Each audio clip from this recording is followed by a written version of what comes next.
नमस्कार मित्रों, स्वागत है आपका डिप्लोमेटिक मंथन के इस यूट्यूब प्लेटफॉर्म में। तो बेसिकली कल हम लोग ने बात की थी इलेक्शन ऑफ प्रेसिडेंट के बारे में। आज उसी को आगे बढ़ा के हम लोग आगे की बातें करेंगे और आज मैं टॉपिक जो स्टार्ट करने वाला वो है इम्पीचमेंट ऑफ प्रेसिडेंट। प्रेसिडेंट को किस तरीके से इम्पीच किया जा सकता है या किस तरीके से उसके ऑफिस से हटाया जा सकता है, इसको इम्पीचमेंट बोलेंगे, रिमूवल नहीं बोलते हम लोग जनरली। उसके पहले मैं आपको कल एक टॉपिक मैंने पढ़ाया था इलेक्शन, और इलेक्शन में मैं एक छोटा सा पार्ट जो था वो मैंने मिस कर दिया था। मैं आपको एक बार फिर से वो मतलब ऐसा कुछ नहीं मिस किया था, बट कुछ फैक्ट्स हैं जिसको मैं आज आज को रिकॉल कराऊंगा और उसके बाद हम लोग उस पार्ट को भी कंप्लीट करके फिर हम लोग इम्पीचमेंट की तरफ बढ़ते हैं। अब देखिए क्या होता है, हम लोग का प्रेसिडेंट का जो इलेक्शन होता है वो कैसे होता है, वो होता है proportional representation through single transferable vote system के तहत।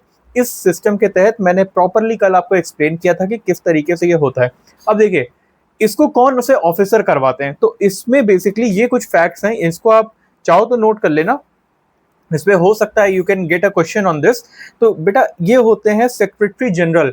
सेक्रेटरी जनरल लोकसभा या सेक्रेटरी जनरल राज्यसभा जो होते हैं वही रिस्पॉन्सिबल होते हैं किस चीज के लिए, they act as a ex officio secretary general.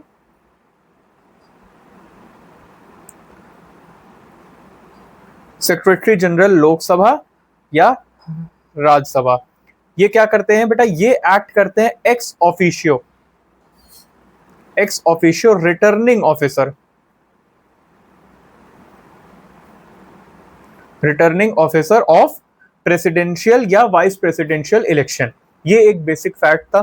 फिर कुछ और फैक्ट्स हैं जैसे कि नॉमिनेशन पेपर फाइल करना होता है। भाई नॉमिनेशन पेपर, लोग कहते हैं ना कि भाई जमानत भी जब्त हो जाएगी, ये सुना होगा आपने कि जमानत भी जब्त हो जाएगी, इतना भी वोट आपको नहीं मिले। तो ये क्या होता है, इसके ऊपर बात करते हैं अब।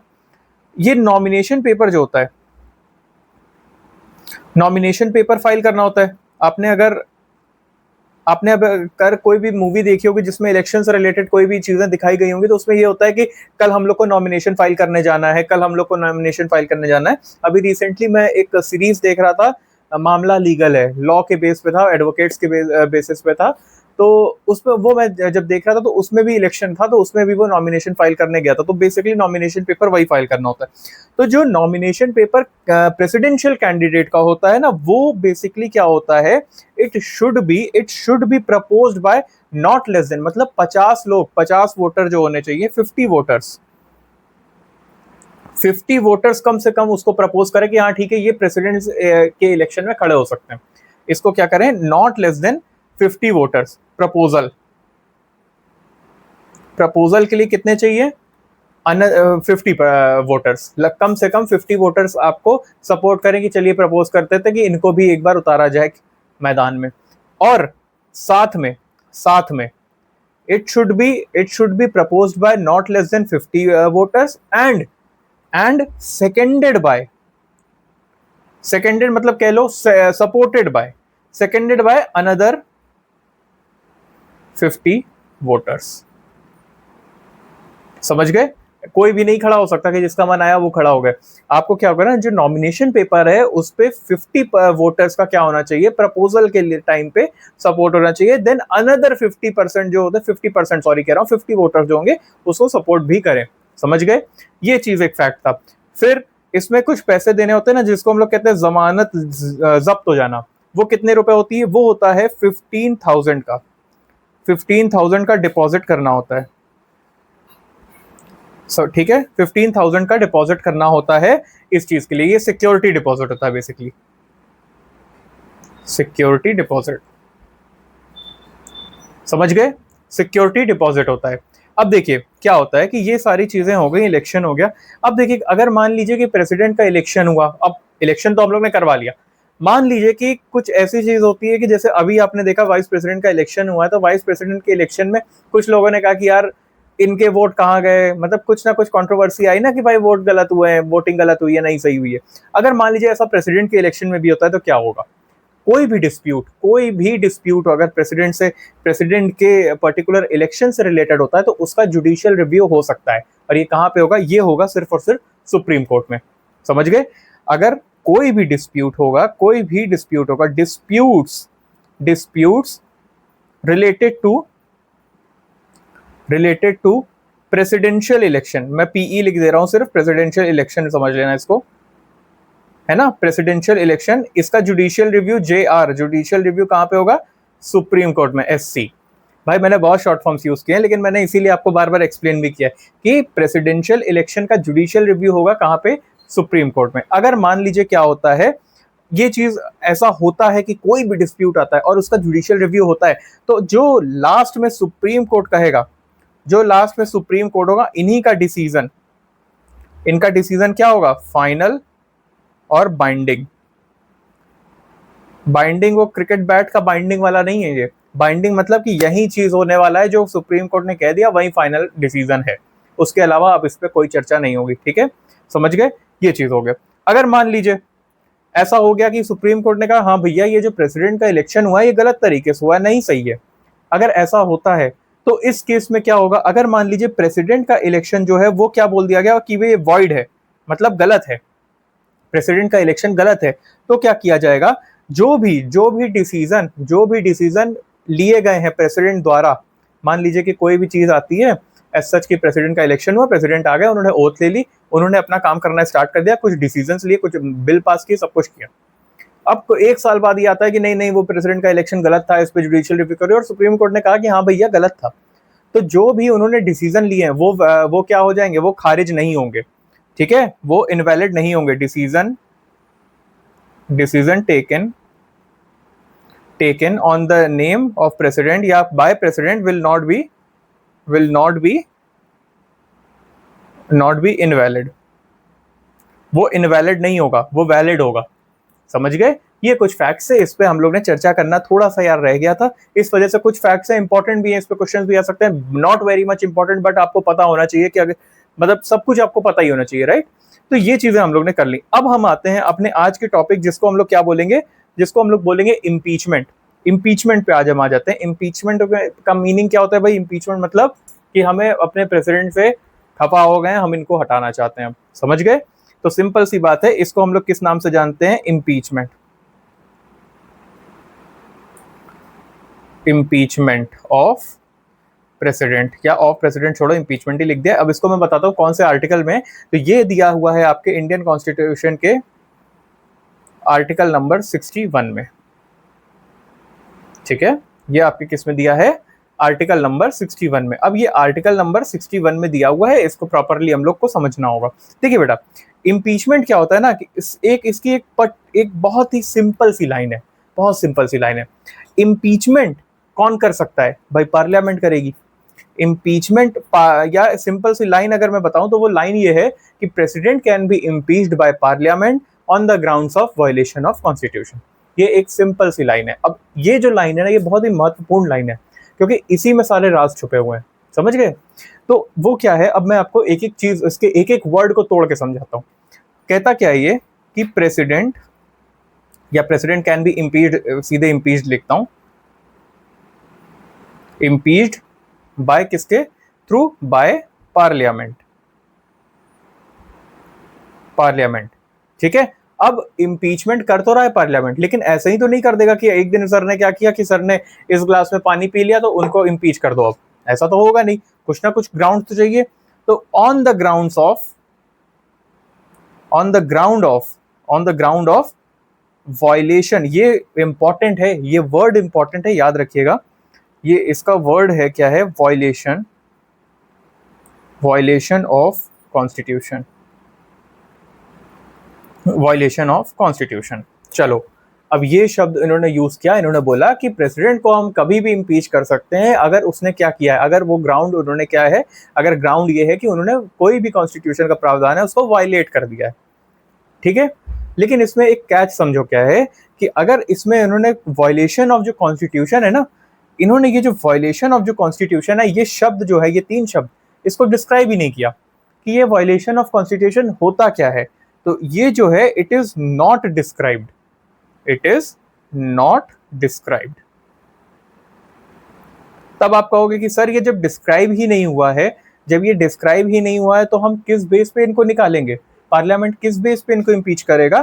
तो बेटा वो है, सिंपल सी बात है, वो एक पॉलिटिकल डिटर्मिनेशन है। अब समझाता हूं इसका मतलब, it is what, it is a political determination. It is a political determination made by parliament only. मतलब कि भैया क्या होगा, ये इसका क्या करेंगे, इसका डिसीजन कौन लेंगे कि जो आपने कॉन्स्टिट्यूशन का वायलेशन किया है कि नहीं, वो कौन डिसाइड करेगा, वो अपना पार्लियामेंट डिसाइड करेगा कि आपने इसको वायलेट किया है कि नहीं। ये पॉलिटिकल डिटर्मिनेशन है, ऐसा नहीं कह सकते हो आप कि ये चीज ही फिक्स है वायलेशन ऑफ प्रेसिडेंट के उसमें, सॉरी कॉन्स्टिट्यूशन के बेस पे। समझ गए, ये चीज समझ गए। तो क्या बोला मैंने, बोला कि impeachment of the president can be done on the grounds of violation of constitution. लेकिन वायलेशन ऑफ कॉन्स्टिट्यूशन है क्या, ये किसी ने बताया ही नहीं हमको। तो अब प्रेसिडेंट कुछ भी करें, लेकिन लेकिन लेकिन यहाँ पे फिर प्रेसिडेंट अगर फ्री हो जाएंगे तो दिक्कत हो जाएगी ना। तो यहाँ पे पार्लियामेंट ने तो उनको क्या करने के लिए, चेक्स एंड बैलेंसेस को वो करने के लिए क्या बोला कि नहीं भाई, ये तो पॉलिटिकल डिटर्मिनेशन हम लोग करेंगे ना, हम बताएंगे कि आपने क्या किया है, वायलेट किया है कि नहीं। अगर वायलेट किया होगा तो आप चाहिए, लेकिन एक्सप्लिसिटली मेंशन नहीं है कि भैया यही है कि इसी को करोगे तभी तुम्हारा कॉन्स्टिट्यूशन वायलेट होगा। अब ऐसे समझो कि हमारा जो संविधान है, हमारा जो कॉन्स्टिट्यूशन है, वो लिविंग है, वो ऑर्गेनिक है। तो जो चीज हो सकता है 50 साल पहले वायलेशन ऑफ कॉन्स्टिट्यूशन था, हो सकता है आज की डेट में ना हो इतना ज्यादा। जैसे पहले आपका, अगर आप मैं 1947 की बात करूं तो LGBTQ है ना, या एक्स्ट्रा मैरिटल जो था वो इलीगल था, अभी देख लो लीगल है। तो ये चीजें भी हैं, समझ गए। तो हो सकता है वो लिविंग है ना, तो उस हिसाब से भी चेंज होता रहता है, राइट। तो ये चीज हम लोग ने समझ ली। अब देखिए, ये चीज हम लोग ने अगर समझ ली तो अब हम आगे बढ़ते हैं कि ये होते कैसे इम्पीच। ये कुछ इनके पर्टिकुलर चीजें थी, वो हम लोग ने समझ लिया। अब होते कैसे हैं इम्पीचमेंट, तो समझ रहा है कि कर देंगे, लेकिन करोगे कैसे, क्या प्रोसेस है, वो समझेंगे। तो देखो, इम्पीचमेंट के लिए ना क्या होता है कि जो मोशन जो होता है, मोशन, जिस भी मोशन में कि भाई इनको इम्पीच करना है, एक मोशन होता होगा जिसमें क्या कहा जाता है कि नहीं इनको इम्पीच करना चाहिए। तो वो किस फॉर्म में आता है, वो आता है रेजोल्यूशन के फॉर्म में। वो किसके फॉर्म में आता है, it motion seeking the impeachment of a president is to be introduced in the form of resolution in either house. बहुत लंबी लाइन बोल दी, इसको समझाता हूं क्या बोला मैंने। ये क्या बोल रहा है बेटा, ये बोल रहा है कि किसी, जब भी आपको इम्पीच करना होगा तो आपको क्या करना होगा, एक रेजोल्यूशन क्या करना होगा, एक रेजोल्यूशन पास करना होगा, एक रेजोल्यूशन इंट्रोड्यूस करना होगा, एक रेजोल्यूशन इंट्रोड्यूस करना होगा किस हाउस में, किसी भी हाउस में। मतलब कि अगर प्रेसिडेंट को इम्पीच करना है तो आप किसी भी हाउस में कर सकते हो, ऐसा नहीं है कि सिर्फ लोकसभा या Rajya Sabha. Motion seeking the this impeachment of president shall be introduce in the form of resolution. Resolution introduce कर रहे हैं किस हाउस में, किसी भी हाउस में, या तो राज्यसभा में कर दीजिए या लोकसभा में कर दीजिए। चलिए ठीक है, कर दिया। अब क्या होना चाहिए, अब देखिए क्या होना चाहिए कि ये रेजोल्यूशन जो है अभी आपने इंट्रोड्यूस किया है, लेकिन इस रेजोल्यूशन को पास करने के लिए, कि भैया ये रेजोल्यूशन पास करने के लिए आपको कितने लोगों की जरूरत पड़ेगी। ऐसा तो है नहीं कोई एक बंदा चाह रहा है कि ये प्रेसिडेंट इम्पीचमेंट हो जाए तो सब हो जाएगा मामला सेट, नहीं ना, मेजोरिटी लगेगी। तो क्या होता है कि इस रेजोल्यूशन को पास कराने के लिए, इस रेजोल्यूशन को पास कराने के लिए कितना चाहिए, हमें चाहिए 1/4 मेजोरिटी, 1/4 ऑफ द मेजोरिटी किसकी, टोटल मेंबरशिप की, जिस भी हाउस में है। मैं इसको अच्छे से लिख देता हूं, 1/4 majority of total membership, total membership of house. चलो, अगर अब मान लो कि 1/4 मेजोरिटी भी मिल गई, इतनी मेजोरिटी भी मिल गई, ये भी पास हो गया, रेजोल्यूशन पास हो गया। अब ये रेजोल्यूशन पास, देखो ये समझिए कि ये रेजोल्यूशन जो होगा ना, ये पास होने से पहले क्या होगा, 14 डेज का नोटिस होना चाहिए। 14 डेज का नोटिस देना पड़ता है इसको पास कराने से पहले, 14 डेज का नोटिस देना पड़ेगा। 14 डेज का नोटिस पास खत्म हो गया, मतलब 14 डेज का खत्म हो गए। अब आप क्या करोगे, इसको क्या करोगे, मोशन को क्या करोगे, अब ये मोशन बन चुका है, समझ गए। पहले क्या था, एक रेजोल्यूशन पास हुआ, मतलब होता नहीं है कि आपने कभी भी आप कहीं पे जाओ बल्क में सामान लेने, होलसेल में सामान लेने, तो वो क्या देते हैं आपको, पहले वो आपको देते हैं कि एक एक्सपेक्टेड वाला अमाउंट कितना होता है, फिर वो आपको एक फाइनल बिल देंगे। समझ में आ रहा है, उस तरीके का समझो। तो क्या होता है, पहले पूछा जाता है क्या सच में इनको करना चाहिए। मतलब आप मान लीजिए हम लोग ग्रुप बना के बैठे, एकदम से मेरे मन में आया कि यार इम्पीचमेंट होना चाहिए प्रेसिडेंट का। तो फिर क्या किया जाएगा, अब ये सबसे पूछा जाएगा। इस रूम में मान लीजिए कि 200 लोग बैठे हैं, सबसे पूछा जाएगा कि सर सच में आपको लगता है इम्पीचमेंट होना चाहिए? मान लीजिए 200 में से 1/4 ने कह दिया कि हाँ भैया होना चाहिए, तो ये इम्पीचमेंट का रेजोल्यूशन पास हो गया, ठीक है। लेकिन ये रेजोल्यूशन के पहले क्या होना चाहिए? 14 डेज का नोटिस देना चाहिए किसको? प्रेसिडेंट को, कि भैया देखिए आपके खिलाफ हम ये करने वाले हैं। समझ गए? अगर अब पास हो गया है, अब ये पास हो गया है तो क्या हो जाएगा? अब ये मोशन बन चुका है, और ये मोशन कहाँ जाएगा? उस हाउस में। अब ये मोशन बन चुका है, ये रेजोल्यूशन पास होके क्या बन गया बेटा? ये रेजोल्यूशन पास होके बन गया है आपका मोशन। अब ये मोशन है, और इस मोशन को पास कराने के लिए कितने मेंबर की चाहिए? सिर्फ उसको पास कराने के लिए, रेजोल्यूशन को पास कराने के लिए 1/4। लेकिन अब ये मोशन बन चुका है, इसको पास कराने के लिए, मोशन को पास कराने के लिए कितना चाहिए? 2/3 मेंबर। अब जाहिर सी बात है 2/3 member of total membership, total membership. समझ गए? 2/3 member of the total membership. चलो मैंने माना कि यहाँ पे ये पास हो गया लोकसभा में, चलो ये पास हो गया लोकसभा में, मान लीजिए कि ये पास हो गया। अब क्या होगा?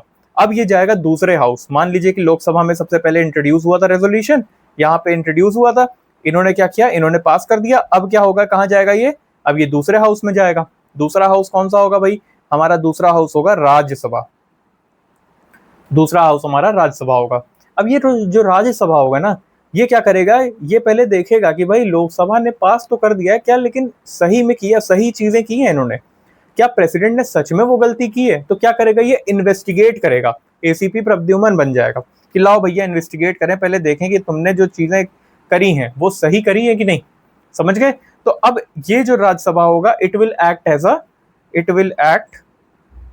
Acts as a investigating house.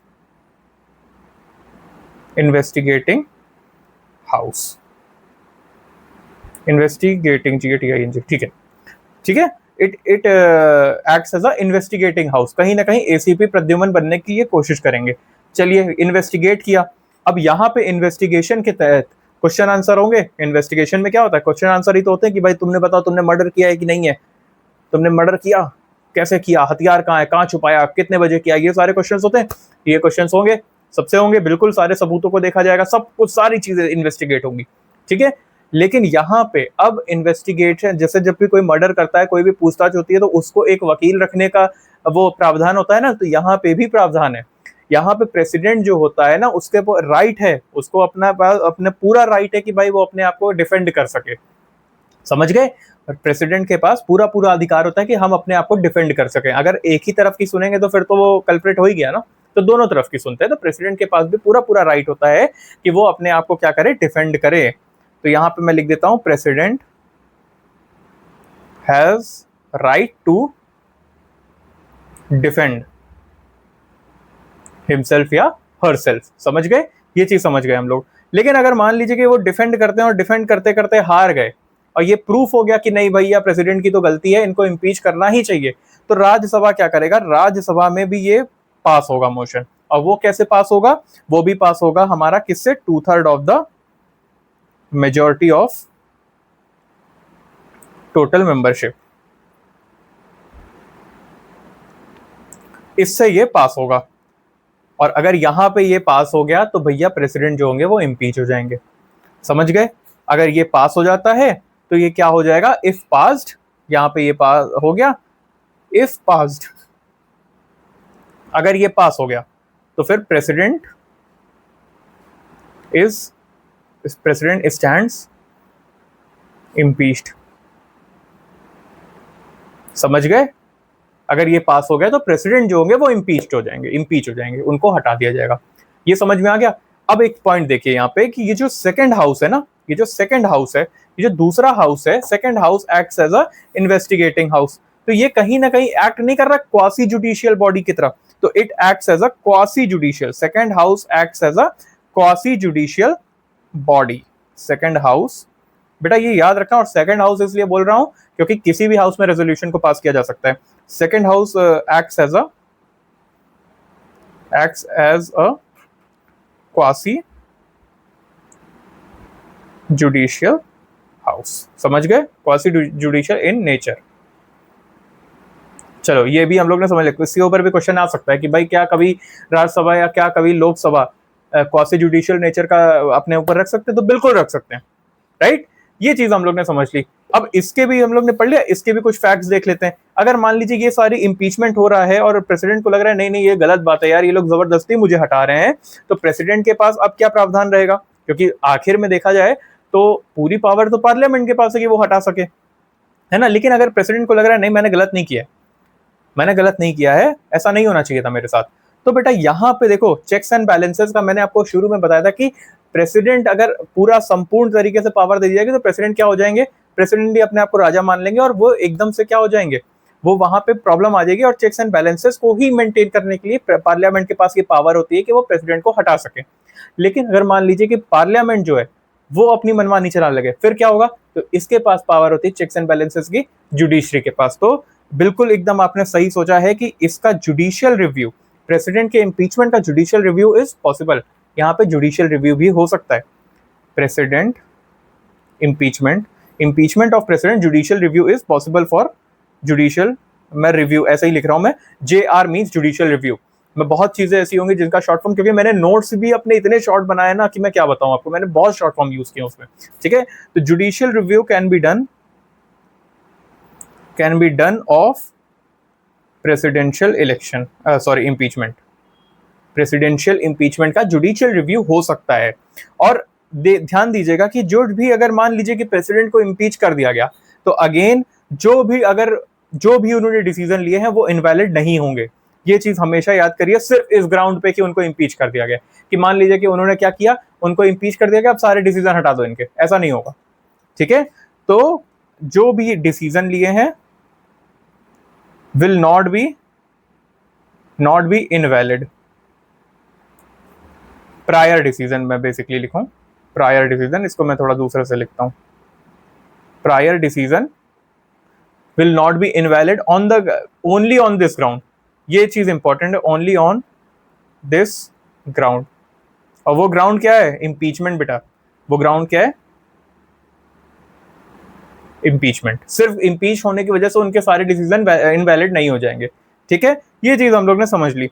तो अब ये चीज हम लोग ने जब समझ ली है, एक और पॉइंट है वो समझ लीजिए कि ये जो इम्पीचमेंट होता है ना प्रेसिडेंट का, क्यों इसको हम लोग रिमूवल नहीं बोलते हैं? कभी सोचा है कि हटा ही तो रहे तो रिमूवल क्यों नहीं बोलते, इम्पीचमेंट क्यों बोलते हैं? क्योंकि देखिए क्या होता है ना कि ये जो इम्पीचमेंट है ना, impeachment of a president is a legislative action. This is what impeachment of president, ये इंपॉर्टेंट लाइन है,